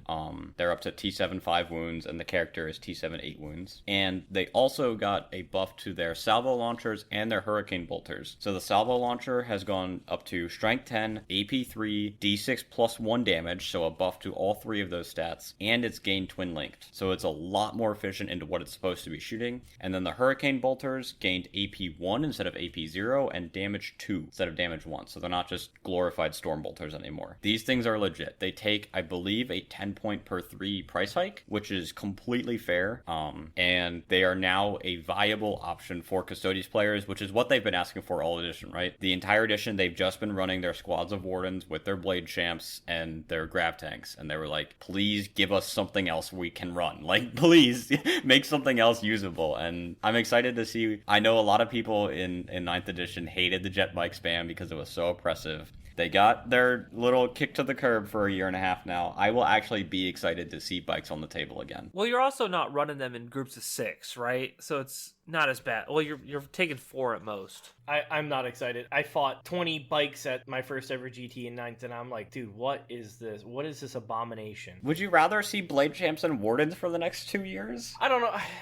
I don't have fun fighting Custodes 90% of the time because they're just like, oh, I spiked a 4-up roll, sorry. Or they don't make a single 4-up roll and I delete their army and both players feel bad. Like, I very rarely have a good time fighting Custodes because either they spike their 4-ups and it sucks for me, or they fail their 4-ups and it sucks for them, and then I still feel bad because now I'm crunching their army into dust. It's just, the 4-up is just it's a crutch. I don't know what else to say. I will say it's not as bad as it is in 9th because you're not getting 6 of them that can inherently fall back and do whatever they want, and they can't fly over walls and everything like that because they still have to go around walls and stuff like that. It's not nearly as bad as it was, and I don't think you're going to see 18 bikes, or I guess it'd be 9 bikes. I just don't think that that's a viable army list. I think that maybe you take like one unit, maybe 2 at most, but I also hate bikes, and I also fully understand where Will's coming from. Like, man, T7, 7 wounds, that's a lot of, or 5 wounds, that's a lot of meat. I put Gazgul into your unit. Oh, I made all my 4-ups, so now I'm gonna kill your entire unit. I mean, you could say that about any unit with a 4-up involved. It's not just Custodes. I'm not disagreeing, but Custodes, lots of stuff with 4-up invulns, they're not gonna completely wipe your unit on the crackback. Sometimes they will, but not all the time. You fail to kill the Custodes, they are wiping your unit on the crackback. Does Gazgul die to bikes, really? Yeah. I mean, not necessarily, because you got Makari. Yeah, what if Makari spikes his 2-ups? Oh, then there you go. Then it feels bad for him. Suck it, stupid Custode loser. Oh, I forgot Gazgul is only tough as 6 now. Yeah, he's only T6, man. So he's wounding on 3s. Like, the whole thing is just silly. It's just... Alright, well, if you want to go shit on some people, we can talk about the guard nerfs. Yeah, let's make some people feel bad about themselves real quick. Most of the guard nerfs are going to come in the Minotaur Field Manual, but we do have some substantial nerfs in the Balance Dataslate. Lord Solar Leontis can no longer issue 3 orders to any unit that he wants. They have to go onto regiment or squadron units, which means no more Ogren, Bulgren, Ratlings, or super heavy tanks can get orders from Lord Solar. And then tacked onto that with the Tempestuous Accolons, they can no longer be set up 3 inches away, like we've talked about. And God! They can no longer rapid ingress at their closer distance. It says in your movement phase, which means it falls under out of phase rules. So you have to rapid ingress at 9 inches, or you can normally drop in at 6 inches. Which, I mean, that basically was the ruling already, right? Like, WCW made that the ruling. Yep. And then they took a 20-point nerf on top of that. So Accolons have properly been punted back into their place. I think that is a perfectly reasonable price point for 10 guardsmen with a flamer that drop in closer than you can expect. Hey, Michael, what's our email? That way people can send Preston hate mail. It is openplaypodcast@gmail.com. Oh, I was going to give them Bill's email. No. Preston legitimately didn't even give an opinion there. He just said, like, this is what happened. And you're like... No, he said, I think they're priced appropriately. And I agree with Preston, but I didn't want to say it out loud, because now there's going to be, like, a bunch of 40-year-old men, like... As a 40-year-old man, clip? I take offense to that, by the way. Thanks for the Will Smack, though. I haven't had one of those in a while. Hey! Yeah, that was a bunch of little Will Smacks. I'd be interested in finding out what people think the appropriate price is for the Aquilons instead of 110. It's not 90, I can tell you that right now. It's not 90 points. It should not be 2 digits in the Minotaur Field Manual. That number needs to start with 3 digits, and we can go from there. 70, that's it. 70? Yeah, totally. Yeah. Black Templars are up next. The Repex can now carry 7, like every other Repulsor Executioner variant. I guess guess the only other one, it missed that change, I guess, when they updated the transport capacity in, I believe, the summer. So that's quite nice. They had to make room for the melt of fuel tanks, but they found a way around it. Right. And the Crusader Squad, the basic Crusader Squad, all of their combat knives are AP1, which matches a change to all the Marines. Basically, if you are a Marine of any variety and you have combat knives, they're now AP1, which is a nice little boost to their skirmish ability. A little silly, if you ask me. They're friggin' knives. Choppas are knives. Choppas are big knives. Thank you. Somebody gets me. Choppas are big knives. It's a tactical knife. Of course it's going to penetrate better. Come on. Yes, that's it. It's wielded by a superhuman soldier designed for close combat. It's okay for it to be AP1. It does not make their knife sharper. But it makes it more penetrating from the strength. It probably absolutely does make their knife sharper. No. Chaos Knights got a couple of neat changes here. So their detachment role previously used to only start kicking in buffs on turn 3 onward, which was completely ludicrous because their buffs were predicated on your opponent failing battle shock tests. So the +1 to wound against battle shock units and battle shock units losing 1 to hit now applies to the entire battle instead of just from turn 3 onward. That's quite nice. And then they changed the wording on the army rule, I believe, to better interact with stuff in the future. It's not actually a rules change, it's just a wording change to clean it up. And then finally, there is a change to their enhancement, the Trader's Mark, that made it quite good. I believe previously the timing was terrible. I think it was in your command phase, or maybe the start of your movement phase or something. Basically, now it's in your movement phase. You pick a unit within 12, and they take a battle shock test. So you can move your knight and then say, okay, you take a battle shock test. Maybe you will now get +1 to wound against them, or take them off a point for a secondary or something. It's nice. It's a better change to an enhancement that generally didn't do anything at all. I'm sure this is super niche, and I don't know if it'll ever come up, but it sounds like because you could do it immediately, could you just start a move, and then once you finish your move, say, force a battle shock test before they have a chance to declare an Overwatch? That's an excellent question that I don't have the answer to. I believe that the Overwatch gets to go off first because it says just after, and just after happens before things that don't say just after, but I would have to read up on it. CSM, there is a change to Dread Talons. Dread Talons got nerfed because they were the best CSM detachment. Gotta slap them down. Night Lord's too strong. They got a kill team even. The strat to set up 3 inches away got changed to 6 inches, as befitting everything else, and then the range for picking a unit within 6 inches is now changed to pick a unit within 9 inches because otherwise it wouldn't work since you'd have to be set up outside of 6. So they cleaned up the wording. I'm honestly impressed that they remembered to clean that up. So good job, TW. I would not be surprised if it still read pick a unit within 6 inches and you were like, well, I guess I can't use this. I would not be surprised if they caught that as they were updating the data sheet. Like, oh crap, we gotta change this real quick because this rule doesn't do anything. The Control F found something else. Crap, you guys. We just searched within 6 inches and all of a sudden we've caught this. The Predator Annihilator got the game-wide change to all Predator Annihilators. Instead of re-rolling 1s on the damage roll, you can now re-roll the damage roll no matter what it is, which is a nice little buff, especially if you roll like a 2 or a 3 and you need that 4-up. You just get to re-roll it. Yeah, I think that it would be nice if this was like reroll wounds and reroll damage. I know that their main turret is twin linked, but their side turrets aren't. But it's better than just rerolling ones, right? Like, whatever. Chaos Demons, the Screamers got a profile upgrade, and it's a really good profile upgrade. They go from weapon skill 4 to weapon skill 3, and they gain anti-monster and anti-vehicle 4-up. And they take, I believe, a 10 points increase to compensate for this, but... Totally worth it. I almost picked up 2 used units of Streamers at Tower yesterday. I probably should have. Don't. Those are an easy print. I mean, I would never 3D print models. But I like the real models too, so... They're basically 1-to-1. You're 1-to-1. I know. I'm a little surprised that Demons didn't get any other real changes. It's because sometimes they do okay at GTs and stuff, but that's if you're running those are like the triple Infernal Blood Thrones or whatever the hell there are for Khorne. They're very skewy lists, and you gotta have good matchups. I really want Demons. I want all the bigs to go up and all the littles to go down. I want Demons to be a horde of a demonic incursion on the battlefield, not 5 big idiots walking around Be'lakor, as is personally personal bodyguard. Moving on to Dark Angels, there was changes to the Company of Hunters detachment, and I believe this was specifically targeted at Innes Wilson at WCW, so you can thank him for this nerf. Instead of allowing all units from your army to shoot in a turn in which they advance or fell back, it is now only mounted units can shoot or charge when they advance or fall back. So Ooh. it is no longer like a better Firestorm. And then they changed the Master of Maneuver enhancement to reroll advances and charges for the Ravenwing unit. I don't know what it was before, but that's what it is now. And then Lionel Johnson got damage 2 back on his sweep. GW heard your prayers, so he took a 30-point increase to compensate for that.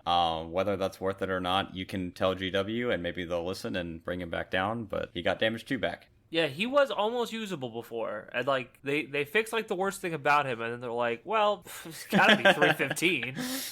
Black Knights gain devastating wounds on their weapons. They don't have anti, I believe. Or do they gain anti on the charge? They gain anti on the charge against monsters and vehicles, I think. Yeah, you get devastating wounds on 4-ups on the charge, but you're still only damage 1. It would have been nice to see damage 2 and maybe a little like a 10-point increase there, but you get what you get and you don't throw a fit, I guess. Yeah, they gave him something. I think that the hammer should be damage 2 as well. At least Black Knights could hit then, because I feel as though they kind of are pillow-fisted right now. But and then Samuel gained a nice little buff to his data sheet. Previously, he let your unit advance and charge, or shoot, advance, and charge. But if you are in a detachment or you have some other rule that already lets you advance, shoot, and charge, you get +1 to your advance and charge rolls. So it doesn't feel bad to take him in Company of Hunters, which already lets you advance, shoot, and charge. yeah, that's neat. I think that's cool they did that. Like Death Guard, the same Predator Annihilator buff that all the Predator Annihilators got, and Mortarion finally got Deep Strike, which I didn't know he didn't have, and I'm pretty sure there have been people this edition playing him with Deep Strike, and nobody ever called them out on it. I literally played my first games of Death Guard yesterday, but had I played Death Guard before and felt like Deep Striking I would have at least considered Deep Striking Mortarion, even though I probably never would have done it. So I did not realize he didn't have it. I'm surprised he didn't have it because pretty much everything with wings gets it. Does Magnus have Deep Strike? Probably, right? Well, I mean, you never want to Deep Strike him. Angron does for sure, right? Angron does, yes. Yeah, Angron does, yeah. I actually, when I read that, I double-checked. I was like, have I been cheating? Like, Yep, Magnus has it. yeah. I was like, wait, do the Primarchs just not have it? Have I been, like, bringing Angron back not from 6 inches like on the field like I was supposed to? But no, he has it. So I don't know why Mortarion just was like, I don't do that. GSC, Michael, you want to tell us about this 4th rework of the edition or whatever they've done? Yeah, so overall, I'll just say my opinion on it. I think it's workable because it's something they can more easily adjust rather than making a 50-50 die roll. So the change to GSC, the Cult Ambush Army roll has changed. For your standard 2,000-point game, you get 10 Resurgence points, and they've listed a handy-dandy table that shows what you can bring back with Resurgence points. For instance, Aberrants. 5 group is going to be 5 Resurgence points. 10 models will be 8 Resurgence points. Acolyte hybrids with auto pistols or hand flamers or hybrid metamorphs, you can get 5 models back for 2 points or 10 models for 4 points. For Adeline Jackals, you get 5 models for 3, 10 for 6. Neophyte hybrids, 10 for 3, 20 for 6. And Pure Strain Genestealers go 5 models for 3, 10 points for 6. So when you add a unit, you can add a unit identical to your destroyed unit in Cold Ambush at its starting strength with all its runes remaining, and any one-shot weapons those models are equipped with considered having not been shot. You place one Cold Ambush marker anywhere in the battlefield that is more than 9 inches horizontally away from enemy units. Like I said, I think it's an interesting change point-wise, because at least with the points, they can adjust that much easier than they could the old rule. They can make something 2 points or 3 points, whatever the point cost they see after 3 or 4 months of people playing it needs adjusting. Because right now, I think the only way to get more is going to be in the Xenocreed detachment, where they've added enhancement. They changed the enhancement that was Deed Speaks to the Masses. So now it's a Magnus Primus Acolyte Icon Word model. You start the battle with 2 additional Resurgence points, which Xenocreed tends to be the one most people are winning with. So that's just going to be a standard auto include, I think. Also, a little change. You can no longer rapid ingress out of Cult Ambush. You have to be set up either out of reserves or on a Cold Ambush marker. Yep. Let's see. So there's a change to Outlander Claw's rapid takeover detachment roll. It now reads, while a Genestealer Cults mounted or a Genestealer Cults vehicle model from your army is not battle shocked, add 1 to its objective control characteristics. In addition, at the end of your command phase, if 1 or more Adelatin Jackals units from your army are within range of an objective marker you control, that objective marker remains under your control until your opponent's level of control over that objective marker is greater than yours at the end of the phase. Oh, is it one of the times where they weren't clear about when the sticky ended? Yeah, they've gone through game-wide and updated all the sticky rules to clarify that you can take it at the end of the phase instead of having to wait until the end of a turn. Yeah, that's probably... I think that makes sticky a lot better than it is. I mean, it's already a phenomenal ability, right? And then they upgraded all the demo charges to 8 inches because of the strat that lets you drop outside of 6. Previously, I believe they were 6-inch range, so you couldn't shoot them with their special strat, and now they can. But I was fine with them not being able to do that out of reserves. You and everybody else, but the GSC players, I guess, complain. Yeah. They spoke to the manager, all these Karens. Finally, the Kelomorph got a change that I have been asking for. You can now actually interact with the model. It used to be, it's a lone op, right? So you have to get within 12 to do anything at all to shoot or charge it. And it used to be whenever you moved within 12 inches, it got to shoot you and then make a normal move of up to D6. And now that got changed to 9 inches. So there's a way to actually interact with it. Instead of it sitting in front of a wall, you walk up to it, it shoots you, and then it gets to go behind the wall. And there's nothing you can do about that. Yeah, that seems fair. Like I said, overall, I'm interested to see how this plays out. And most people run Xenocrete anyway, so I mean, they'll get 12 points, which will let you bring back, you can bring back 40 Neophyte hybrids if you wanted to. I played against this yesterday, and while you may get less units on a whole over the course of a game because you don't get to keep rolling for units, the fact that you get to front load all of your units is really strong. The fact that you get to say my first 3 or 4 or 5 or however many units, they will come back automatically like on turn 1 and 2 is really good for GSC. So still thematic. I think I like the change, but we'll see how it plays out and what they change. And I mean, our points didn't drastically change enough to make this not playable, but we'll talk about that here in a little bit. The Colexis got the same deep strike change for 3 inches or 6 inches instead of 3 inches, and you can't rapid ingress at 6 inches. Necrons, same deal.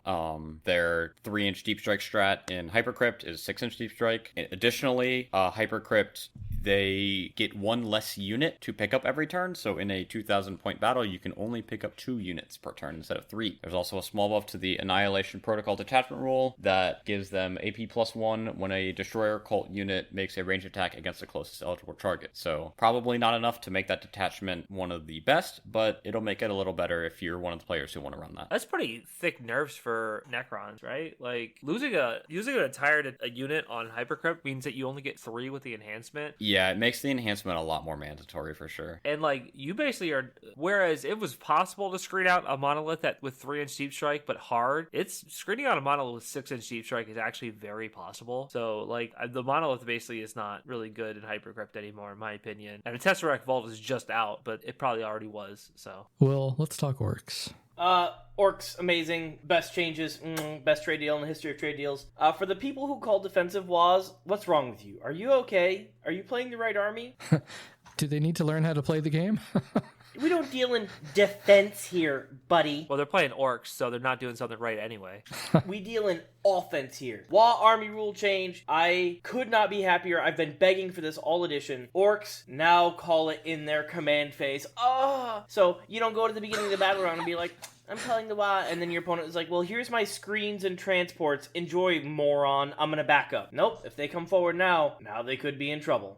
It's perfection. It's beautiful. I love it. They just cleaned up the Bully Boys detachment. That's all that they did. At the start of your command phase and turn in which you call the Wa, they changed it to align with all the war boss stuff and all that other stuff. So it's okay. Big Hunt. This is the other one I'm very excited for. Very excited for. So I've been begging for this one too, right? They took away the restriction because it used to be you couldn't declare a character as the victim of your hunt unless they were your enemy's warlord. Well, now it's just any character, any vehicle, monster, or character is now the potential victim of a hunt. That is, you might legitimately see Hunt come back on the table because their stratagems are not bad, their enhancements are not bad. 9-inch scout for hogs, that's real good. That's real good. So you might be seeing some Hunt make some some comeback. Will is gonna take the Hunt to another another event, play it for one event, be like, this isn't as good as the other detachments, and then not play it again. Snaggers are inherently good, but hogs need... Honestly, they just need to give the hog boss +1 to hit, just like every other war boss. I don't know why he doesn't have it. He just doesn't grant +1 to hit for hogs, which is weird. If they got that, I would honestly say Hunt would jump up a lot. This change makes Hunt playable. I'm not going to say it's the best, but it makes it very playable. You could take Hunt and not feel bad about your army rule now, so... Yeah. What do you get for the Hunt target? Reroll charges and +1 AP? Yeah, you get reroll charges, +1 AP, and then your stratagems... Like innately, that's what you get, right? Yes, and then your stratagems get juiced up out the gills with it. These are wonderful changes that have needed to happen, and then they cleaned up Gazgul's Prophet of the Wa ability, and that's it. But so you can't get it with Wa banners anymore? No. Well, Wa banners are legends, Mason. Well, I don't read. I don't know. Well, welcome to the party, my fellow orc. How dare you? How dare you? I'm leaving this Discord call right now. Yeah, these were all just changes that needed to happen. These are quality of life changes. Personally, and this is just Will, I think the Wa army rule change, orcs jump 5% win rate. Straight up. That is such an amazing change. I don't think, I was going to say, I think maybe 2% at most. 5%? Seriously, it's such a ridiculously powerful change. I think orcs jump to mid-50s or low 50s. I think that plus the new detachment, plus did they get any meaningful point changes? War Boss and War Boss Mega Armor nerfs, which were completely deserved. 10 points for each of the bosses. Totally deserved. Yeah, I think that they're still low 50s at most. I think 52% is where they're going to sit, unless the new detachment is just cracked. Although I went back and read the Grotmas announcements, and they don't mention doing any sort of rebalancing for these once they're actually released to the world, and I'm a little disappointed about that. I thought they were going to maybe assess where things are going to be, but this is going to be the meta for 3 months at least. I thought for sure we were going to be maybe after a month of testing, we've seen from the community that this isn't okay. So we'll come back to Space Marines, I think, because that's a big one. Is there anything else meaningful after Space Marines? Wolf Scouts, melee weapons change. I mean, yeah, they the got the combat knife -1 change that AP. got. Yeah. Changes to the Predator Annihilator. The Trigon got the same 6-inch deep strike as everybody else. They nerfed the World Leader's Demon Prince ability to give Jackals invulns again for the 4th time because somebody in GW keeps losing to somebody running 80 Jackals and a Demon Prince. Yeah, someone's like, wait, you could spend a CP to get a 4-up invuln on these Jackals? We can't do this. Yeah, they took that ability away. You have to have a 5-up invuln to get the 4-up invuln instead of just having any invuln. So no more go to ground to get a 4-up. It's stupid. Yeah, it's stupid. Also, they word it in the worst way. They could just say +1 to your invuln save up to a maximum of 4+, or a 5-up invuln save if they have no invuln. They just keep adding lines on in an awkward way instead of just phrasing it that way. I don't know. So the other thing to mention is the Norn Assimilator did get the Harvester keyword, which is a good thing for the Norn Assimilator. And the Assimilation Swarm got a buff. You can regenerate. Your Harvester units can regenerate other units within 6. Every command phase, they do not have to be on objectives. I believe that's what they had to do last time. And they regenerate D3 +1 lost wounds instead of just D3. Decent change. Yeah, it's a big buff. And then back to Space Marines. So what did happen for Space Marines? Maybe we should be asking what didn't happen for Space Marines. Space Marines have been asking for a comprehensive update ever since their codex came out. And because they're Space Marines, they get what they ask for. So, here we go. Oath of Moment. If your army does not include units that have the Black Templar, Blood Angels, Dark Angels, Death Watch, or Space Wolves keyword, your Oath of Moment target is also +1 to wound, as well as reroll hits. So if you're playing Codex-compliant Marines, you're only using units from the Space Marines Codex, they get +1 to wound when they target the Oath target. This is a huge buff. Yeah, those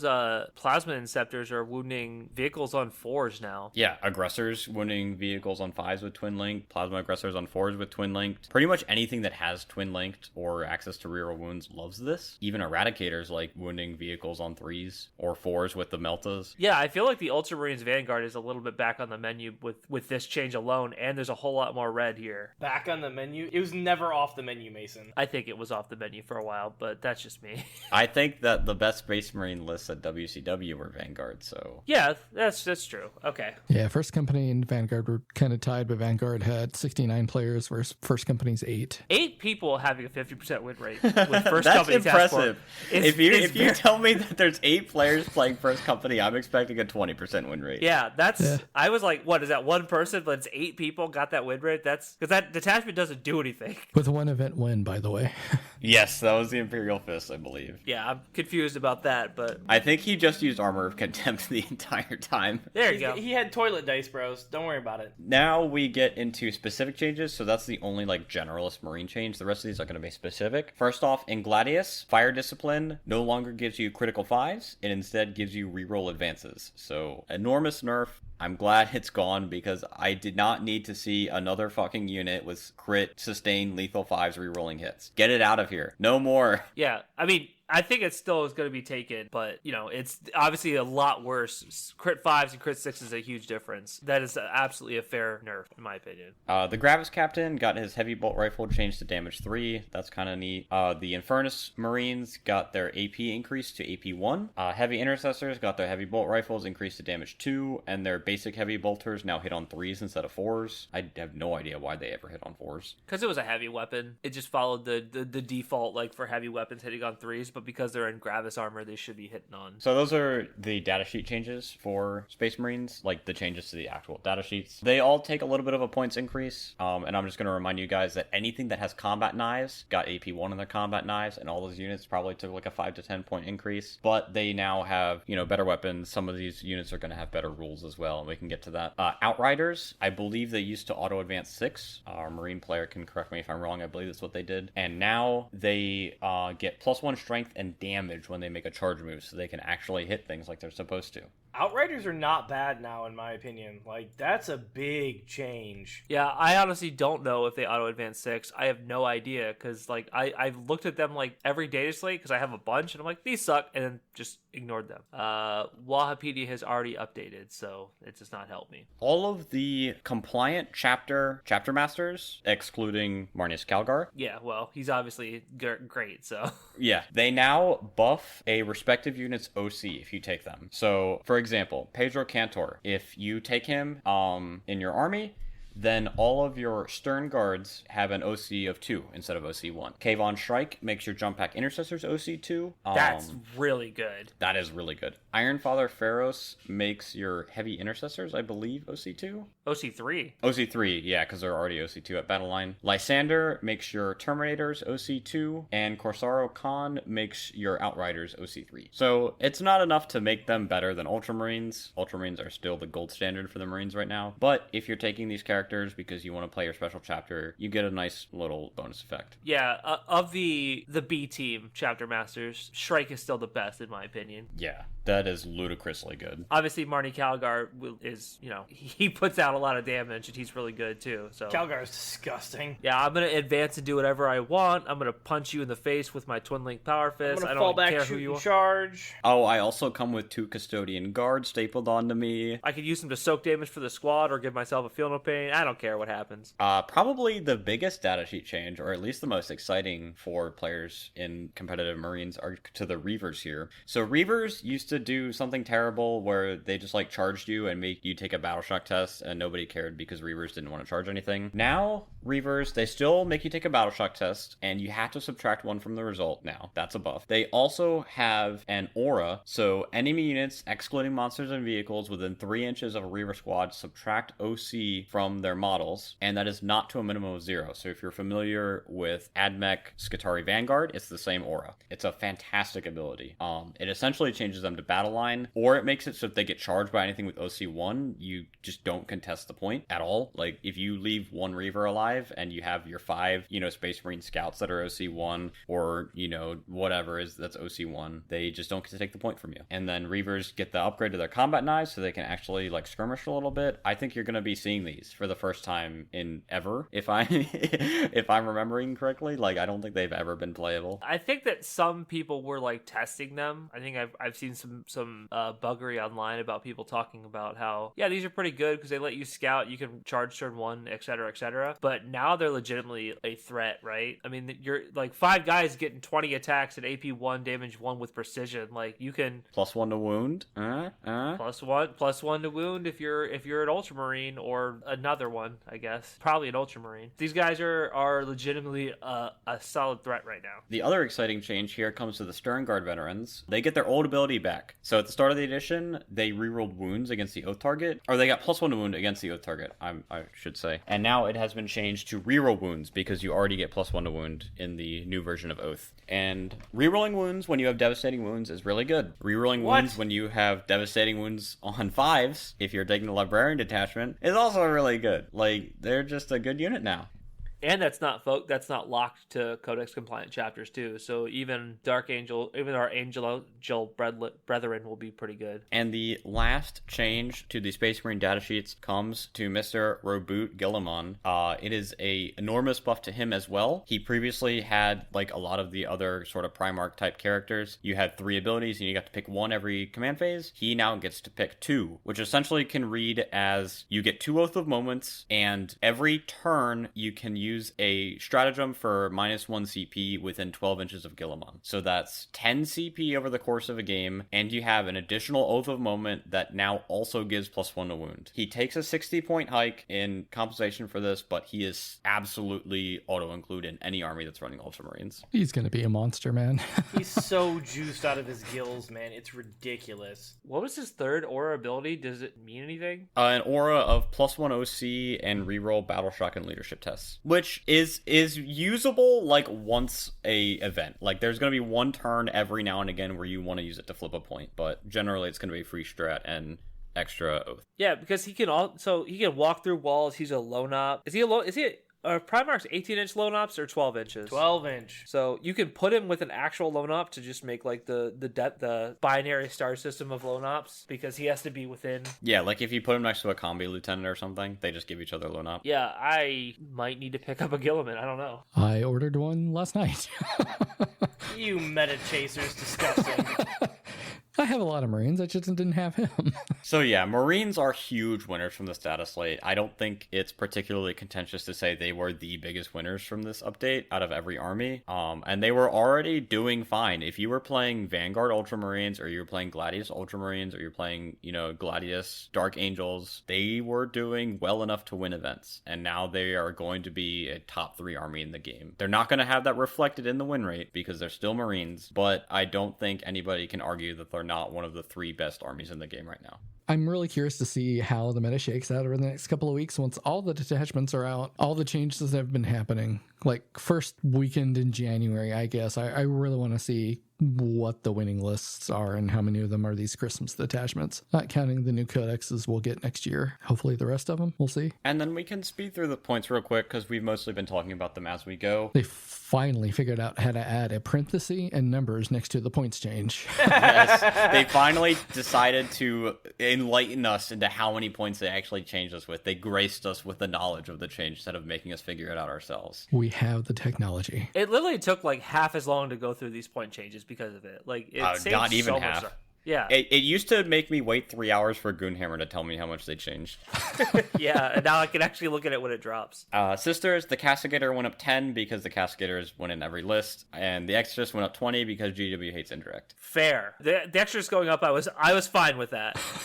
The Shield Captain went up, like I talked about, 20, and Jet Bikes went up 5 points per model to reflect their increased toughness and wounds and damage. In AdMech, only 1 change, which is a little disappointing. Castle and Robots went down 5 points per model. They're now 180 per 2, 360 per 4. I like that model. Yeah. They're OP. Get them out of here. Cohort Cybernetica is still not playable. A Morkanaut can spend 3 CP, shoot into a unit, and not kill any. It was only 2. You can take 1 unit in the new detachment, but I don't think it'll be as good as just taking, 4 other units, because you have to tack on a Datasmith and you have to give an enhancement and other units 430 points. Eldar got exactly 0 changes, which is ludicrous to me until you remember that their codex is coming out, so I assume we're going to see a huge shakeup there. Oh, yeah, that is true. Eldar aren't, like, in the trash, right? They're, like, high 40s? They're, like, 45. They're pretty bad. They're 48. Get out of here. Okay. They need some help. They do get helped out by the 3-inch deep strike stratagem, because that previously they had no way to defend against it, and they hated stuff deep striking next to their fragile models and obliterating them, so they'll probably see a little bit of a buff there. Astra Militarum, we've got a lot of red on this page. All of the essentially basic infantry guard are now 65 per 10 or 120 for 20. So your Cadian shock troops, your Catachans, your Death Corps, your basic infantry squad, they are all the same points cost now. The Hellhound went up 10 points. Lord Solar went up 25 points. Ogren, only the 6-man went up, so they're 60 for 3 or 130 for 6. That change is baffling to me, but okay. Gaunt's Ghost went up 10 points. Accolons went up 20 points, and Scions went up 10 points per 5. I would like to say one of the rumors that has been going around a lot is some of these points changes, regardless of Astra Militarum sitting pretty high in win rates, is reactionary to the codex that's coming, because the rumors that have been going around is one, the codex had to be redone because it was just too good, I guess, which is one of the reasons for it being delayed. So we'll see how that pans out next month to see how it looks. You love to hear rumors like that. Like, it's too good, we have to redo it. Yes. As if the last Guard Codex wasn't too good, also. That lasted for like a month and a half. It lasted for too long. It lasted for too long. The 9th edition Guard Codex, I hated it. I will say, Guard only got 1 points increase on a tank, and that was on the Hellhound, so all of the Russes stayed the same, the Dorn stayed the same, the Hydra stayed the same. Guard still have some stuff they can do. Yeah, I don't think that Guard's dead. I mean, what, you can't make your Bulgrin move 2 inches and your little guys are a little more expensive? Like, you still have a Rogal Dorn that can shoot anything in the face off the planet.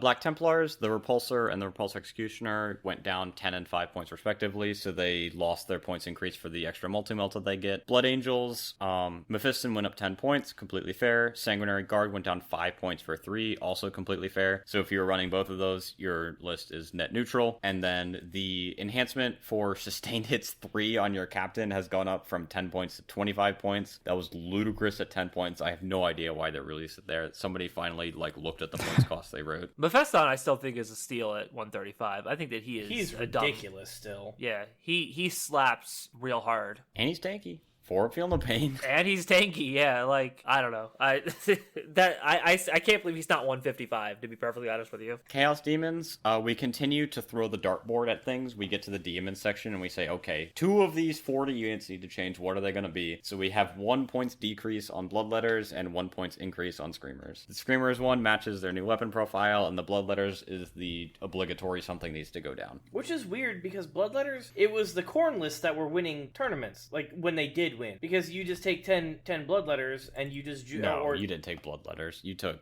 Blood Crushers. Bloodletters are the dudes on foot. Yeah, you would sometimes take them. No, they were terrible.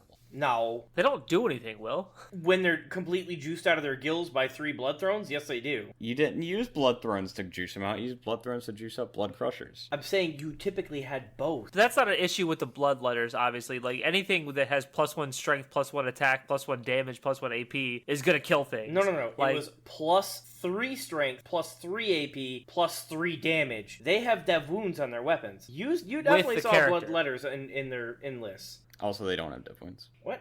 I thought they had dev wounds. All right, whatever. They were still damage 4. I think the Skull Taker gives them dev wounds on the charge. Maybe it's only on his weapons, but no. Bloodletters also, they evaporate because they're like toughness nothing. Like, they're nonsense monsters. I think 110 points is too expensive for them personally, but I'm just a guy on the internet. I think Plague Bearers are still the best battle line unit you can take just because they're 2 wounds. I have a box of those somewhere that I bought to paint, and then it just went in the pile. Is that what happens? Yeah, that's what happens. I black out, buy models, then I'm like, why do I have this? Chaos Knights got no changes to their Big Knights, which means that GW agrees with us and that the Big Knights are where they should be, and they are perfectly fine. Yeah, they're really taking over the meta scene right now. The Knight Abominant out there just tearing it up. We got some point drops to the Stalker, Executioner, and Huntsman, so the dogs that people weren't taking as much as the Brigand and the Carnivore, so that'll be nice. Yeah, buff the bad ones. What is the Lord of Dread enhancement? Does anyone remember? Nope. No. All right, cool. Let's just move on. It doesn't matter. If no one remembers, like it probably went down not 10 points, so there you go. At the start of the fight phase, you pick a unit that you're engaged with and take a battle shock test. I mean, that's probably worth 15 points. It's the fact that it was 25 points before, though. It was not worth 25 points. That it was not a 20, but like For 15 especially points, knights. I'd take it. For knights, I mean, you're probably gonna run with the extra points anyway, because like just the nature of the beast. Like, so yeah, that's probably fine. Chaos Space Marines, we have exactly one change in that 6-man bikers went down 10 points, so they will continue to be unplayable. But 3-man bikers are fine. 6-manners. It's because that you don't get extra heavy weapons, so it's more of a like reflective change of the war gear than an actual attempt at balance. But They could probably drop 6-man bikers to 110 points, and I probably still wouldn't take 6-man biker squads. Dark Angels, the Lionel Johnson went up 30 points to match the fact that he got damage 2 on the sweep. 30 points. Yeah, 30 points is a hefty price. It's essentially like I wouldn't take a 30-point enhancement that said my sweep was +1 damage, so Yeah, I think he could be flat 300, and that would be fine. I think he could be like 280 or 290. Maybe I'm huffing. But anyway, Death Guard, no changes because they're perfect. There's nice and stinky, and they do nothing, but they do nothing very well. Death Watch, their index does match what we saw last week, so the points that we talked about in our episode last week remain the same. The only change is Deathwatch actually has an index again, so. The 7 Deathwatch players rejoice. Drukhari took some interesting nerfs. We saw this before we saw their Harlequin detachment, if I remember correctly. So people were speculating that maybe this would match like what the Grotmas detachment was going to be. It didn't at all. Rax went down 5 points for 5, which is whatever. The Void Raven Bomber went up 20 because they hate aircraft and they hate Scary. 6-man Grotesque went up 10 points, so the 3 for 80 or 170 for 6. It feels like a bizarre change. And then 5-man Scourge went up 10 points to reflect the fact that you don't get any heavy weapons after the first 5. I think that unit could go down like 40 points and then they balance the heavy weapons so that you get 2 per 5 or 4 per 10. But they just continue to increase the 5-point models and make the 10-point completely irrelevant. I like Scary. I mean, I've never met him in person, but I like his content. But I also hate aircraft, and I want all aircraft to be priced out of the game, because every time I see an aircraft on the table, I'm either like, what does that do? How bad is it going to be? Or I'm like, why are you wasting my time with an aircraft? Aircraft are fake, like birds. They don't exist. That's not even the biggest nerf that aircraft's going to take in this slate. Spoilers. GSC, the Abominant went up 20, and the Ridge Runner went up 10. I didn't even know you could take a Ridge Runner in 2 units of 2. What the hell? Ridge Runners needed to go up because they're pretty much mandatory for what they did. No changes to any of the infantry, though, so I guess GW's waiting to see how this army rule change shakes out. I suspect it's not going to be enough to bring down GSC out of the top, 5 armies in the game, but that's my prediction. We'll reevaluate next month, I guess. 62% win rate. Yeah, when you phrase it like that, it's weird to think that the way they changed the abilities, it should have in theory been a nerf, right? But if you look at the way that the resurgence points work, it's pretty clearly a buff in my opinion, because it gives you consistency.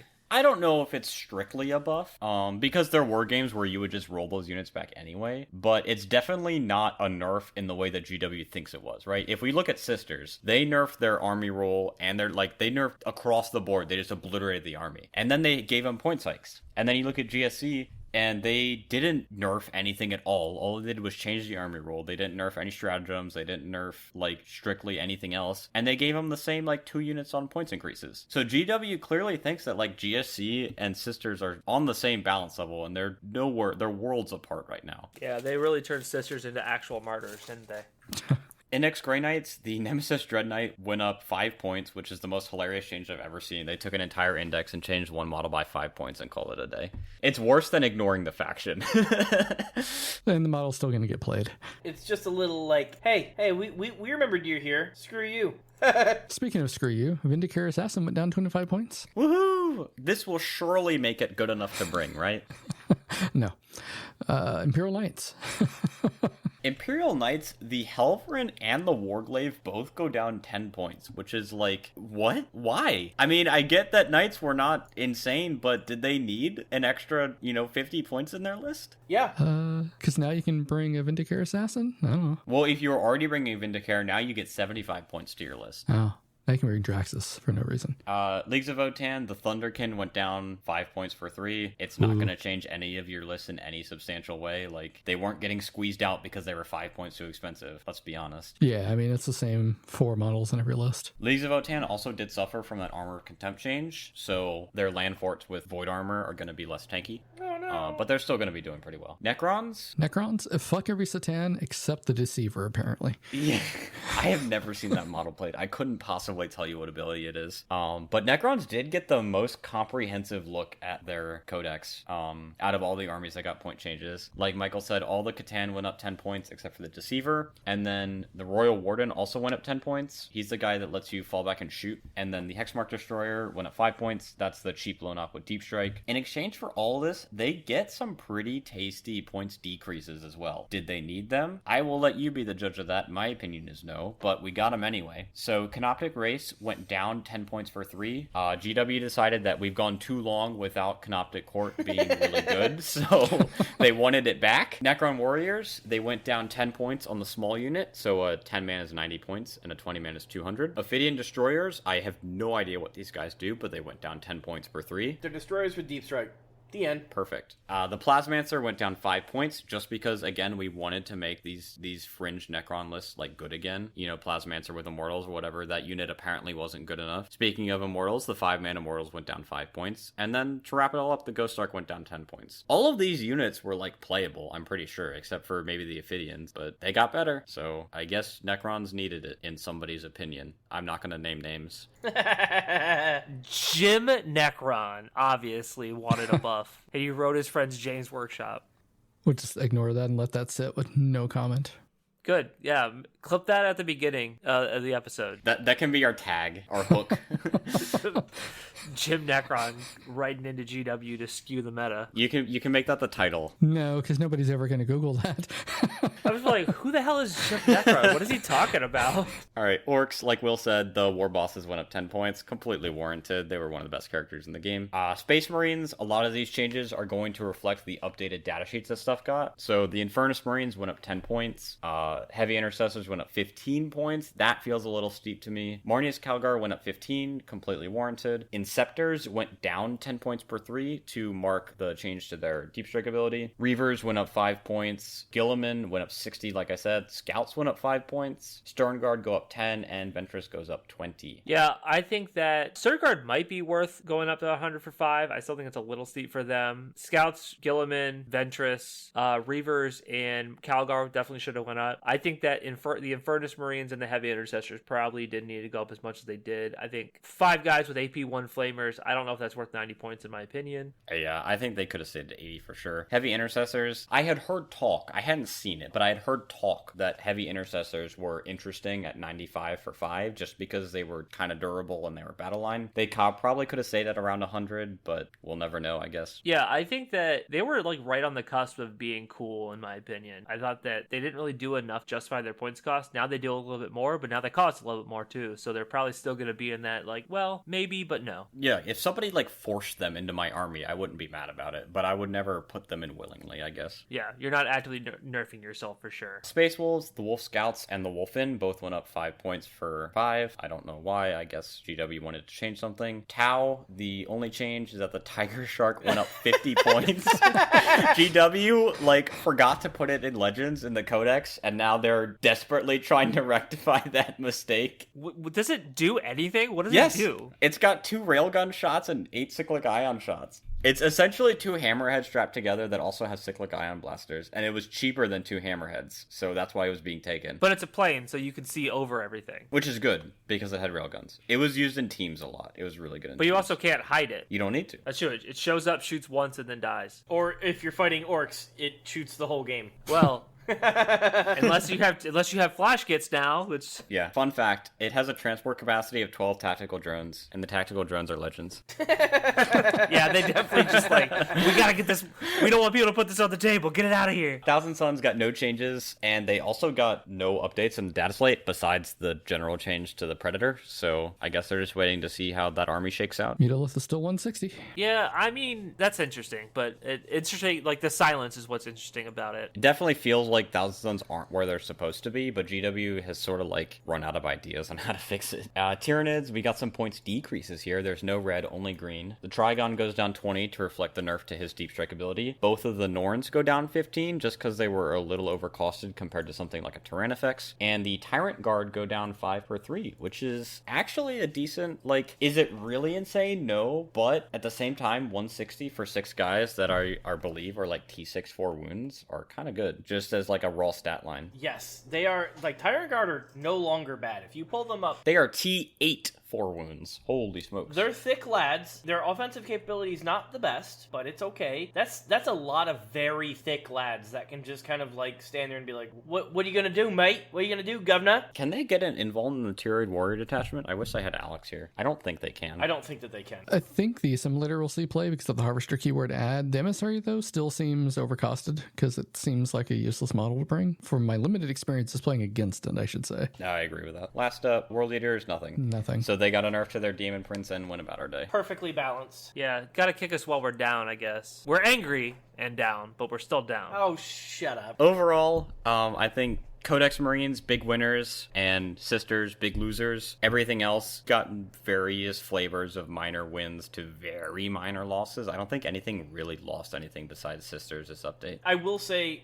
Orks, in my opinion, my humble opinion, Orks big one. Yes, Orks are big winners, I agree. I think Space Marines maybe got a little bit better, but Orks For are sure. up there. Space Marines got it better, but Orks are eating real good right now. So I was going to say, overall, I think this data slate is more a sign of things to come in the future. And I say that in the sense that I think it was overall a good balanced data slate, actually. A lot of, well, some meaningful changes on some armies that really needed it. You know, not so much Sisters. Sisters kind of got kicked in the teeth. The change to the GSC blips, you know, I think that's going to be overall a net positive change for them to bring units back, the resurgence points. I think they need to tweak it a little bit, but I think you're right. Yeah, I think it'll be a net positive regardless, though, because it will be easier for them to tweak and make the rules changes they need to make. But if they keep doing this pairing with the MFM and the data slate every, 3 months, 4 months, I think that's a good thing. Yeah, my biggest feelings about this data slate is I'm just surprised. I don't think anyone's, because they were giving us detachments every day, but kind of kept like the huddled masses,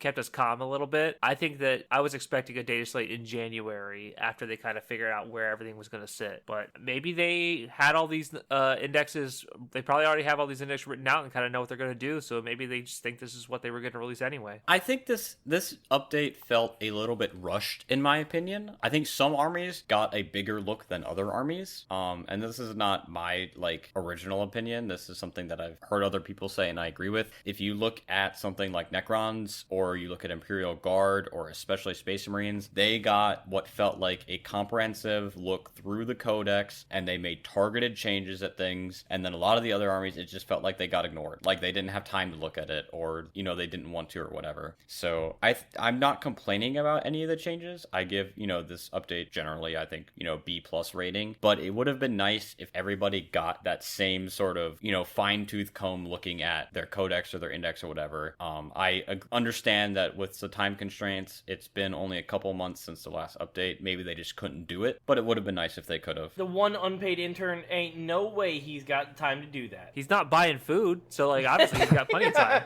There's only one thing I think they could do that would make things better. Let's release all the goddamn codexes.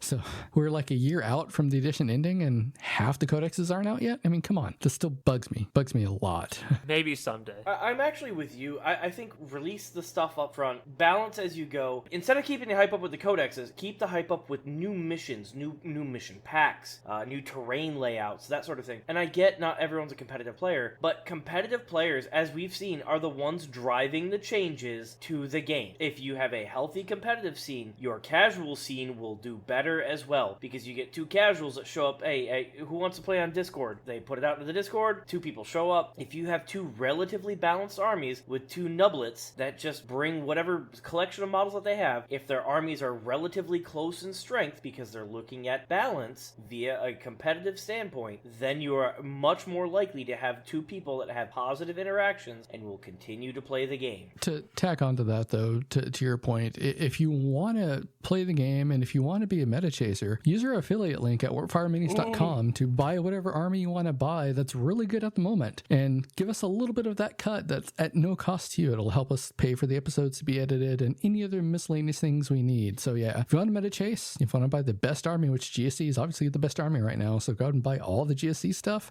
with that affiliate link from warpfireminis.com. Also, buy some Space Marine stuff too. Make sure to buy out their stock of Gilliman models. Yeah.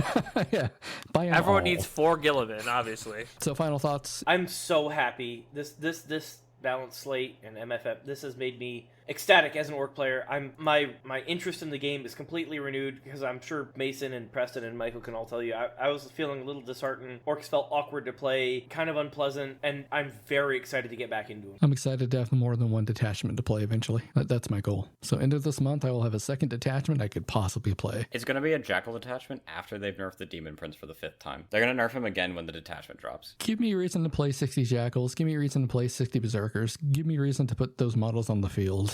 Jackals, I'll take 20 and be good. Berserkers, I don't think have been in my list, and I don't know how long now. Are Jackals battle line? Yeah, they are. Oh, damn. I was going to say, they're going to change their 5-up invuln to only apply to battle line units. There it is. Only applies to demon units.